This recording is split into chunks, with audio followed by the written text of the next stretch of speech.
Ja, reklame, se vem, tudi jaz jih ne maram. Ampak podjetja s tem služijo, bi vam rekel na televiziji, če bi jih klicali, zakaj imajo toliko reklam. Ampak pustimo zdaj to, gremo mi na moje novičke. Še nekaj. Pa gremo pa res na novičke. A veste, zdaj smo bili že na tej lokaciji, v tem našem osrednjem studiju, ampak zdaj smo že spet. Naša organizatorka lokacije je nažalost bolela, se veste, čez grip, pa vsega tega. Ja, naša res je. Ampak, tako je, obljubam, da bo drugič bolj pestra, burnejša in nasploh bolj zanimiva lokacija, da bo nadomestila še za našo oddajo.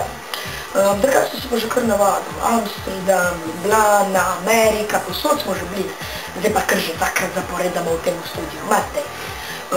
No, zdaj gremo pa res na novičke. In sicer, že 100-krat povedan incident Chris Brown Rihanna, malo bam pa to, a ne, tudi tukaj v moji oddaji smo ga že dvakrat omenjali, na moj spot je bil pod novičkah na 24 urah, se opravičujem, glavnem povsod. Ampak ta stvar je še zmer sveža, ne? Dobro, ne bomo zdaj na veliko razglabljali o tem. Vse, kar bi rad povedal, je, da je Kanye West Chris Brownu pač predlagal, da se za trenutek umakne scene, zato ker pač folk ga enostavno zdaj trenutno ne mara. Pretepo je ugledno, prelepo, ameriško pevko, ne, Rihanna. Kaj tega res, ampak tako je bilo slišati, ne, in tako vsi pravijo. Se pravi, predlagal mu je, da se za trenutek umakne scene, se pravi, naj počaka z novim albumom, če bi zdaj prišel z albuma, bi ga vsi imeli v slabi luči in enostavno albuma ne bi poslušali. In ne bi imel ne profita, ne slav sploh več ne bi bil.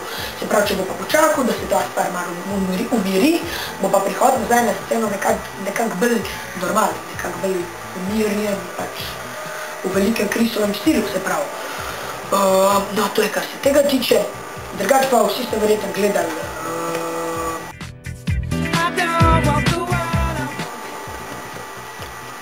Oskarje, beseda kar ušla.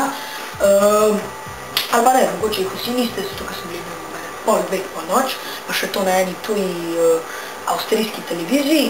Tako da, če jih pa niste, vam bi pa sam rad povedal, da je največ Oskarjev požel film Revni milijonar, režiral ga je Danny Boyle,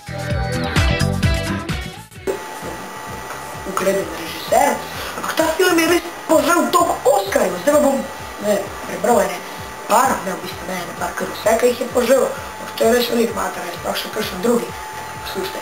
Se pravi, za najboljšo revijo, ta je bil Danny Boyle namenjen, sploh za najboljši film, za najboljšo priredbo scenarija, za najboljšo postavitev kamere, bravo kamermani, za najboljšo montažo, za najboljši zvok, prav tako za najboljšo glasbo in pa še za najboljšo posamično pesem.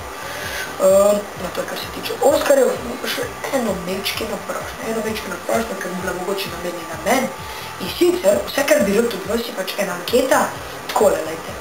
Jaz ne vem, ali so vam moje novičke všeč, v bistvu naše novičke, ne kažem, da je to ekipa zadnji v režiji, gledaj, to je platno, ne zadnji je režija.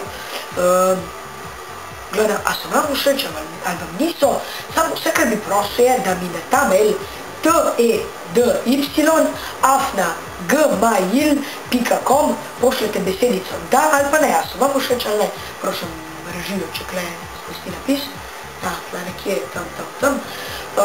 Tako da sam eno besedico da, upam, da bo čim več dajo, čim manj nejo, ampak mi bomo laufali, šprintali, podirali rekorde na 60 še naprej, tudi če vam niso všeč, tako da peace, živite, se vidimo naslednji torek.